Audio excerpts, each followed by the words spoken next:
Hey guys, welcome to the Liberal Hive Mind, a channel solely focused on exposing the abundant hypocrisy of the left. Well, I'd say it's pretty much official. It's not official, but come on, it's obvious what's happening here. The socialist youth takeover of the Democrat Party is officially underway. It was only a matter of time. You know, the more corporate establishment type Democrats have been at the gates trying to block this from happening, but it was inevitable. But I think anybody could see that it was inevitable, considering the youth grassroots movement and the culture that's been fostered and created. The Democrats, through academic institutions, created a monster, and now that monster is at the front gates, ready to siege.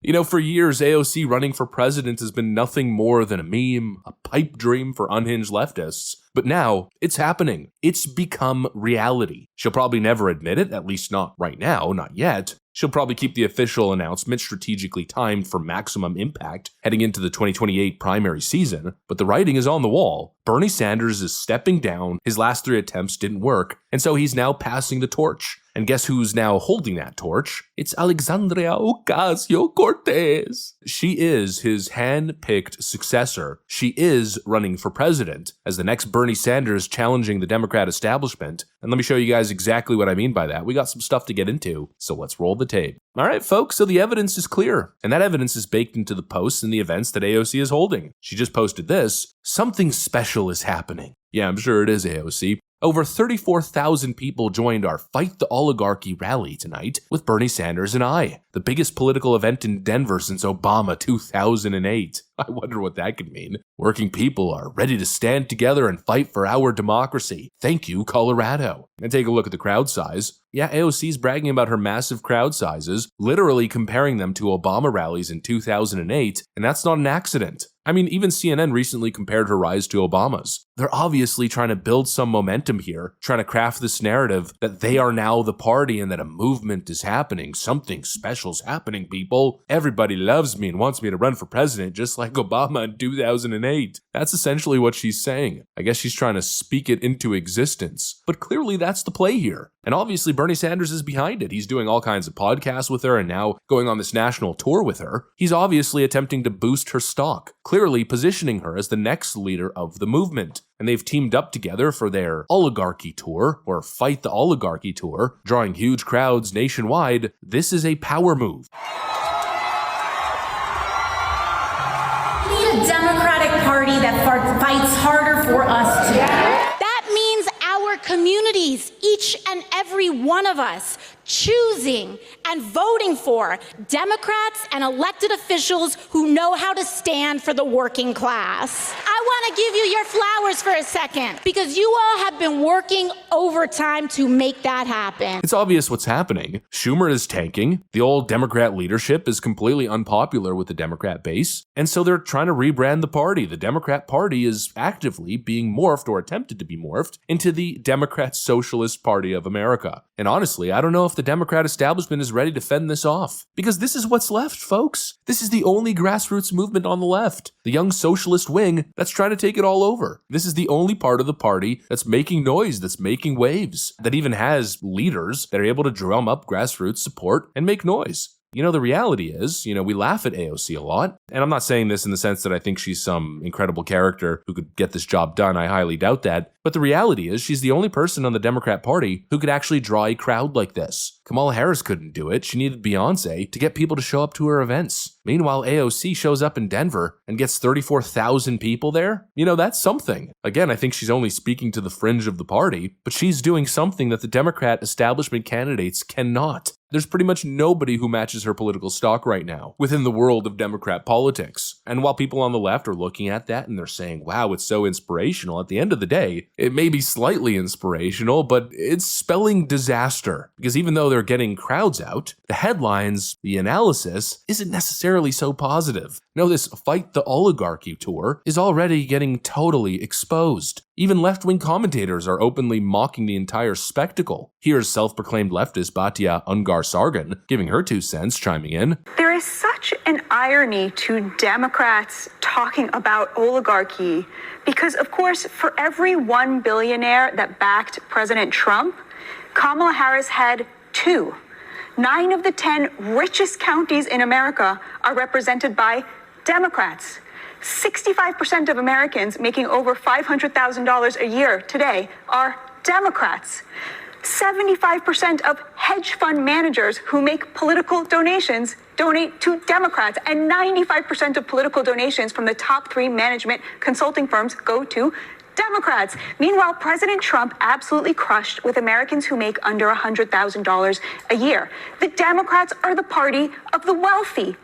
And Donald Trump is representing the working class because he simply lifted the pro-worker elements of the Democrats' agenda when they abandoned the working class to cater to their rich base. This is all performance art.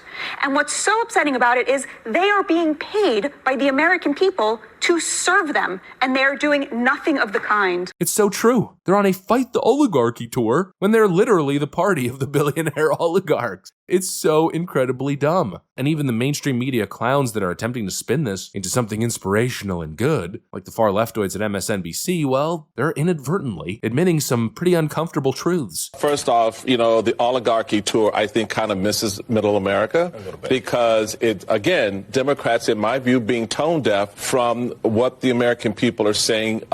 Folks sitting at the local pub aren't using the term oligarchy. Okay, wait, but I'm sorry. They're in middle America. He launched a tour at Omaha. They were in Denver. Look, it doesn't matter where you launch it. It's what you say when you launch it. And if you're using terms and phraseology that is not directly connecting people, then that becomes a concern in the process. I think, I talked to a bunch of Democrats this week who are happy that this tour, these kinds of things are happening just like you, but they agree. They think that the word oligarch is maybe one that they should skip, right? And go with something like corruption or something like that, right? That makes clear that there's a connection there and that people understand in their everyday lives, and the one that is already kind of exists in the lexicon of our political environment, and that that gets people riled up. Yeah, they're suggesting that AOC made a big mistake by using the word oligarchy in the title of the tour. It's too complicated of a word for our leftist audience. What happened, leftoids? I thought these leftists were the smartest, most educated people on the planet. I guess not, huh? This is going to be a complete disaster. This is what's left on the Democrat side. This is what has movement, clout, I guess we could say. And it's really just unsavory stuff. Socialism, big state centralized power, the woke youth movement that the country so deeply despises. It's not going to end well, but it's a serious threat to the Democrat establishment, and you can already tell that they're not taking it very well. In fact, top Democrats are already publicly and directly trashing AOC. I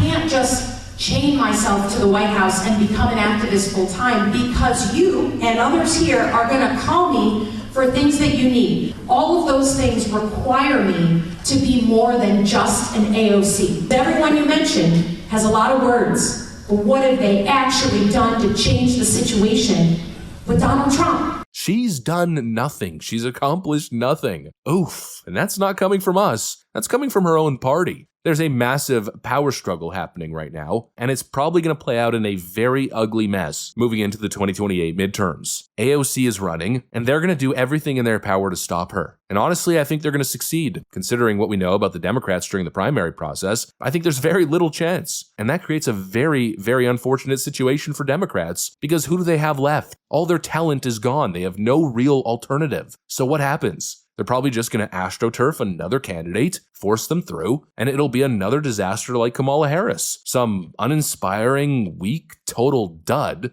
Meanwhile, their base is still screaming for a far-left shift. The establishment is likely to push that aside, and that's going to create more resentment, more division. But what's the alternative? Embracing the far left and alienating the rest of the country? Guaranteeing that you never win Pennsylvania ever again? And what it feels like is the Democrat Party is in a downward death spiral with no real easy way out. They're either going to block AOC and cause a bunch of drama, or they're going to embrace her and try to platform her and control her, and that might be equally, if not even more disastrous. That, or I guess there's a third option, which is some Democrat superstar coming out of the woodworks. But like I always say, I don't think that's happening, because anytime someone actually starts making sense in the Democrat ranks, they're labeled the enemy, the woke white blood cells start attacking them, and then they turn into Republicans. Quite the situation the Democrats find themselves in. Anyways, that's pretty much what I got for you guys on this one. Hopefully you enjoyed the video. If you did, make sure to leave a like and possibly subscribe. Thanks for watching, and I'll see you on the next one.